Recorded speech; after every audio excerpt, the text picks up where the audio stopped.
Seattle makes it 3 straight wins by topping the Giants 27-13 at Lumen Field.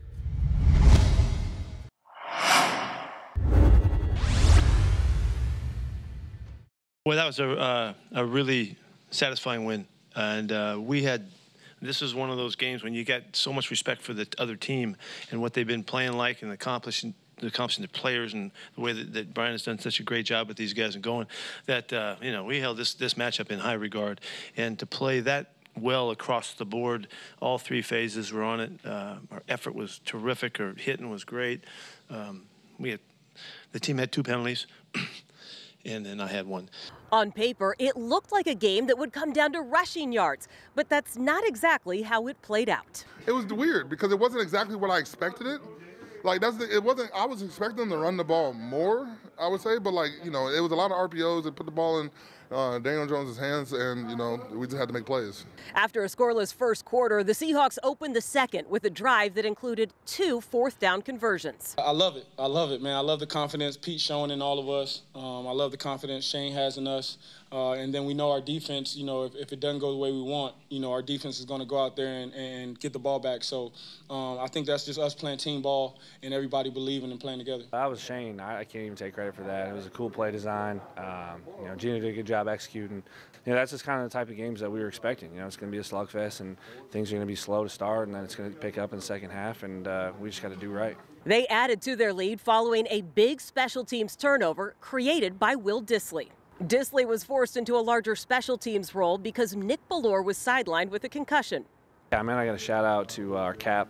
He went down. I had to step up. Happy for Joey B to get the fumble recovery, and then Homer creating a play. So, we got some dogs on special teams. They're hungry and they're making plays trying to affect games. To fill in when we didn't have Nick Ballore, to get that kind of production on our special teams, it was like an ode to Nick. They gave it to him. Those guys were freaking flying and smacking them to get the ball knocked around like they did. And so the fact that Homer was part of that and part of some of the offense as well, he is a big plus to get back out there, and we need him. Travis Homer returned after missing the last 4 games and made his presence felt as well.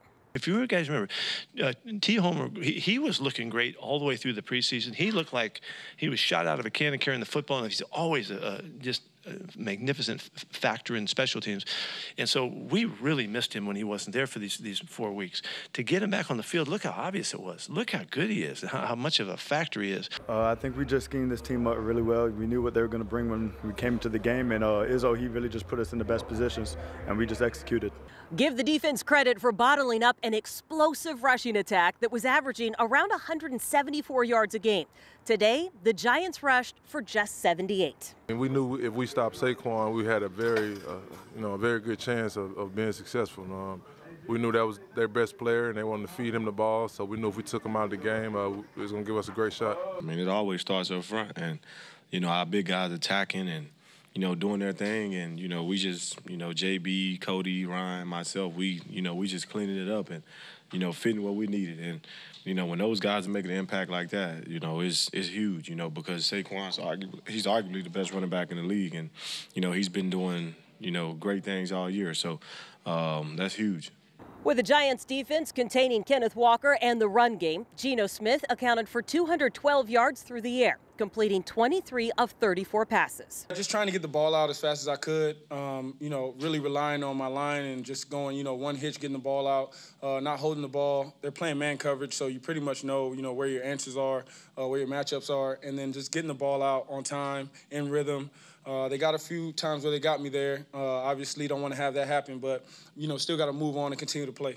The Giants came into the game leading the league in fourth-quarter comebacks. But that is when the Hawks hit the gas, and when Tyler Lockett scored a much-needed touchdown for him and the team. I mean, when I dropped the pass, it was kind of one of those things where, I couldn't believe I had just did that. So it was kind of frustrating, but I just had to breathe a little bit. I had a lot of teammates behind me talking to me. Like you said, Pete was able to come talk to me, and I just had to breathe, man. That was the biggest thing.